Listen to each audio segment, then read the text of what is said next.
Their entry midget, trying to see if we can get that thing going. Yeah, and boys, just looking at the points, Brownie, if you got your ears on, I got Jerry Coons Jr. with a 2-point advantage over Michael Pickens and Sean Inslee, with a further point back to Shane O'Connor for your top 4 qualifiers at the moment, with the 5th and final heat yet to come. And the guys we've got to watch out for that one will be Loyette, who'll be starting near the front, in fact, off the front row. Brian Clausen, who will have to come from grid position 10. And Michael Kendall, that's actually not a bad grid start for 6. So that's where we're sort of at the moment, at the moment, Brownie, for points going into the first 25-lap feature of the series. No, we've certainly seen some guys out there have one good heat and one bad heat. Talking to Davey Ray, that flat tyre he got in his second heat earlier on, he was very, very disappointed with that contact with another car. Had a quick chat with Brad Mose, and he was too close to the speakers. Our microphone wouldn't work down there, but yeah, it wasn't Brad that hit the cone. The whole field went around and I saw the cone go flying, but basically somebody else hit the cone. Brad just got it wrong and hit the wall, so a little bit of damage there. Thought Dave Jick with that heat win in his first heat from grid 8, so that was a good run from Dave Jick there as well. So well, he's on grid 9, Barry, in the up and coming midget heat. He's on grid position 9, so starting mid pack.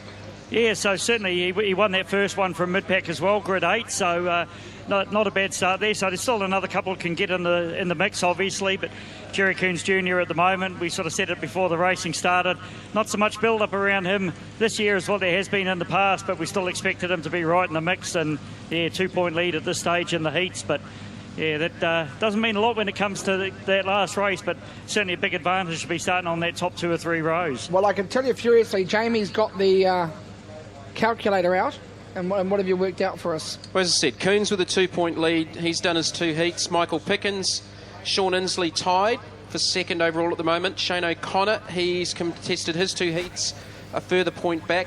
Wayne Green, excellent qualifying effort with a 4th and a 5th place finish for 9 points, so he's only 1 point behind O'Connor.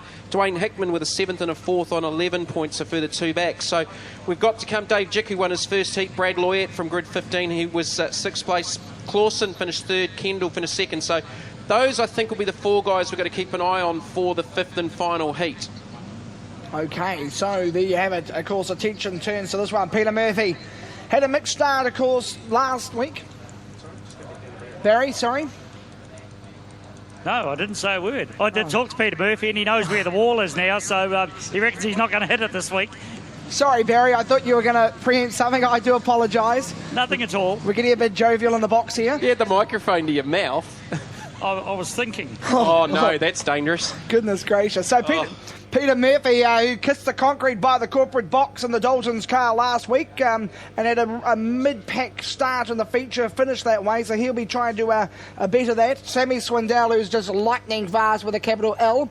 Skinny Colson had some problems on his last visit here to the City of Sales. So it's going to be interesting to see how they go. Jamie McDonald, one of the former sprint car drivers at Western Springs. Dean Brindle, of course, in a new engine. Yeah, Brownie, here's a quiz for you. What do Sammy Swindell and Graham Standring have in common? How much time you got left, boys? Oh.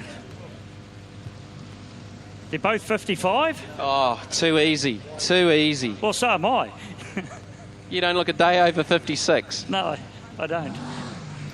Yeah, so we've all got something in common. They're just a little bit better at driving than me. Just a bit. We're going to try and grab a word with Graham Standring. He's sort of acting as a bit of a chaperone tonight. He brought Wade Cunningham up here. Hopefully he's going to bring Shane Van Gisbergen up here as well. But we're also going to do the sprint car feature and the midget feature out to the Dirt Track channel up in the US tonight. Talking to Sean Wood from the Dirt Track channel up there in the US. He had an inquiry from a guy in Alaska if we were doing the broadcast up to them this year. Had the pleasure of doing a nice little story on the website during the week too on the O'Connor boys and Shane Van Gisbergen on a trip they made over to the World of Outlaws in Parramatta about 10 years ago. There's a couple of nice photos to go with it which haven't been put on the website yet, but you'll see a 9-year-old Ryan O'Connor with a smile literally a mile wide, getting his helmet autographed by Steve Kinzer. Great photograph. I was with them. Were you? Yes. You've been around a bit, haven't you? Yeah, I've been everywhere. That was probably, I was over there with the boys. That was a funny tour with Kempy, and we had to quit the fine session. For anyone that knows Kempy, Yeah, don't ever get into a fine session with him. So there's also a very nice photo of Craig Kinser with Shane O'Connor, Ryan O'Connor and Shane Van Gisbergen. So hopefully that will appear on the website over the next day or two to go on the story. So, yeah, if Shane Van Gisbergen's here, he needs to get up and have a talk with you, Jamie. Yeah, we'll see if we can grab a word with him. We've got a few public service announcements to do after this one. I've got a couple of sets of keys handed in and camera bags. And a lucky program. If you do own a Ford Falcon, registration Blue XR, you have left your lights on, I would understand, in the car park. So if you own a Ford Falcon Blue XR as the rego, you have left your lights on. So I've done that one. So the Salted Cartage car pace track comes off. The New Zealand American flags waving furiously, and leading them round, it is the former national champion, well, followed by the young rookie on the outside, Sammy Swindell on row 2, Duff in there as well.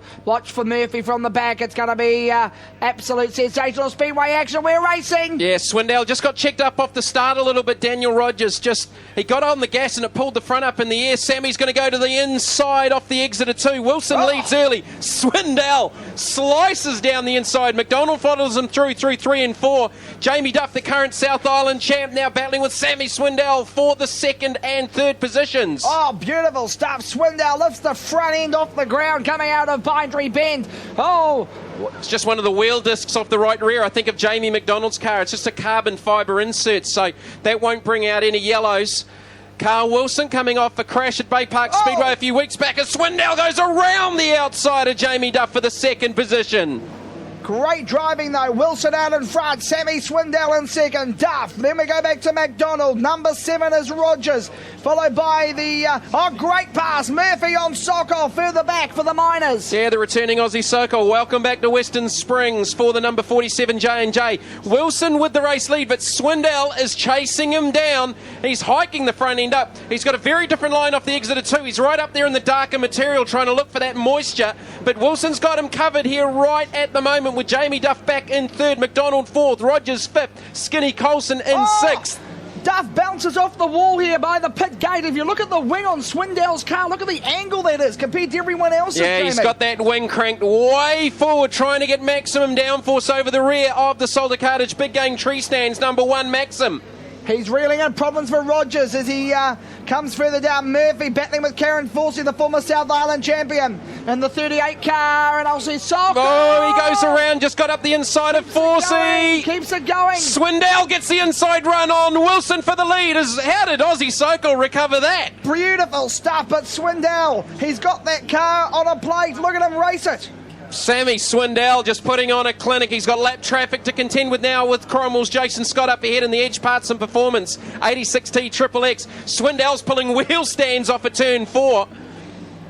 That's why he carries the number 1 on his car, because he is. As he goes round the outside, no, he thought he was going to make a pass. Right up against the pit fence. He had the right rear planted on the gate. There's the white flag for Sammy Swindell. 1 lap to go. Quick time 13.01 for Swindell. He races himself now down past Scott into Town Bend he goes, and he's going to take the win. Swindell in 1 USA takes the win. Second place was Wilson at 56. 19 was Jamie Duff. Then we had the 71 car of McDonald. 66 was Skinny Colson from Bay Park. They're still racing around. 22 was Brindle, next one through, followed by 11 USA Peter Murphy, 38 Karen Forsey. Then we went Coscaden